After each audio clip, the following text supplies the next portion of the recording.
جب زندگی کے سارے راستے بند نظر آ جائیں تو مایوس نہ ہونا، اللہ وہاں سے راستہ بنا دیتا ہے جہاں انسان نے کبھی سوچا بھی نہیں ہوتا۔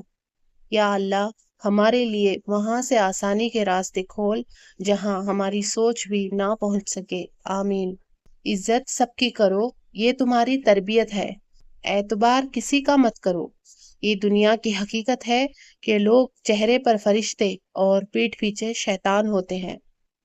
لوگوں کی باتیں پتھروں کی طرح ہیں، ذہن پر سوار کرو گے تو تھک جاؤ گے۔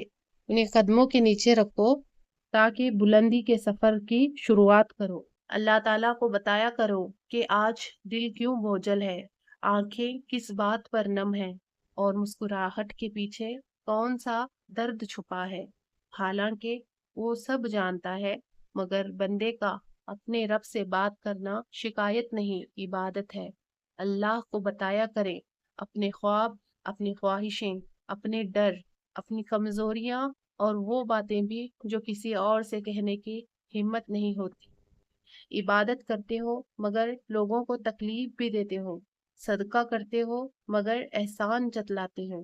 اپنی نیکیاں ایسی تھیلی میں جمع نہ کرو جس میں سوراخ ہو۔ حضرت علی رضی اللہ تعالیٰ عنہ نے فرمایا، کچھ لوگ تمہارے جواب کے قابل نہیں ہوتے، اس لیے ان کے سامنے خاموش رہو، انہیں یقین کرنے دو کہ وہ جیت گئے ہیں۔ اللہ سچ جانتا ہے، تم اپنا سچ جانتے ہو، اور یہی کافی ہے۔ حضرت علی رضی اللہ تعالیٰ عنہ فرماتے ہیں، اچھا انسان کبھی مطلبی نہیں ہوتا، بس دور ہو جاتا ہے ان لوگوں سے جنہیں اس کی قدر نہیں ہوتی۔ میرے لیے ہر وہ شخص قیمتی اور قابل احترام ہے جو عزت کے بدلے عزت اور وفا کے بدلے وفا کرے۔ دنیا ہاتھ میں رکھو، دل میں نہیں، کیونکہ دل صرف اللہ کے لیے ہے۔ زندگی میں ایک سبق ضرور یاد رکھنا، کبھی کسی کے پیچھے کسی سے لڑنا مت، کیونکہ کوئی بھی اپنا نہیں ہوتا۔ ایک وقت ایسا بھی ضرور آتا ہے کہ آپ کو انہی لوگوں کو ایک ساتھ چائے پیتے ہوئے دیکھنا پڑتا ہے جن کے لیے جس سے آپ لڑ رہے ہوتے ہیں۔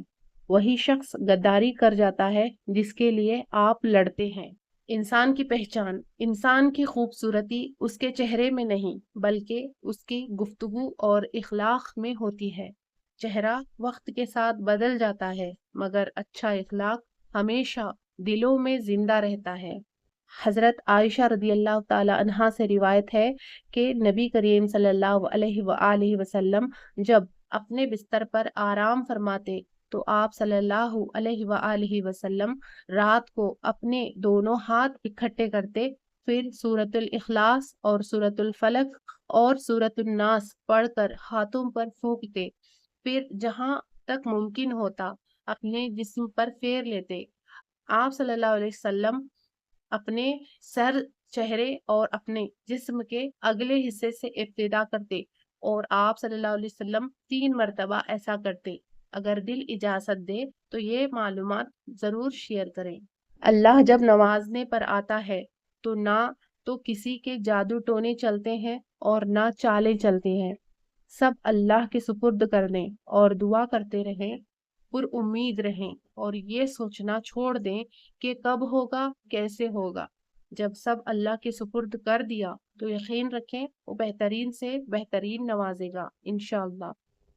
سنت نبی صلی اللہ علیہ وآلہ وسلم، مسکرانا سنت ہے، سر جھکا کر چلنا سنت ہے، سوتے وقت سرما لگانا سنت ہے، مہمان کو دروازے تک رخصت کرنا سنت ہے، سلام کرنا سنت ہے، خوشی میں کسی سے گلے لگانا سنت ہے، بیٹھ کر پانی پینا سنت ہے، سواری پر چڑھتے وقت اللہ اکبر کہنا سنت ہے، سواری سے اترتے وقت سبحان اللہ کہنا سنت ہے، اور روٹی کو کھانے سے پہلے 4 ٹکڑے کر کے کھانا سنت ہے۔ سبحان اللہ۔ اللہ تعالیٰ سخت ناراض ہوتا ہے اولاد اور خاص کر بیٹی کو گالی دینے سے، نماز کے بعد دعا نہ مانگنا، دل میں بغض رکھنا، دسترخوان پر باتیں کرنا، مہمان کو دیکھ کر منہ بنانا، کھڑے ہو کر پانی پینا، ماں باپ کی عقل کو کوسنا، وضو کی حالت میں کفر کے الفاظ ادا کرنا، اچھی باتیں دوسروں تک پہنچانا بھی صدقہ جاریہ ہے۔ جزاک اللہ خیر۔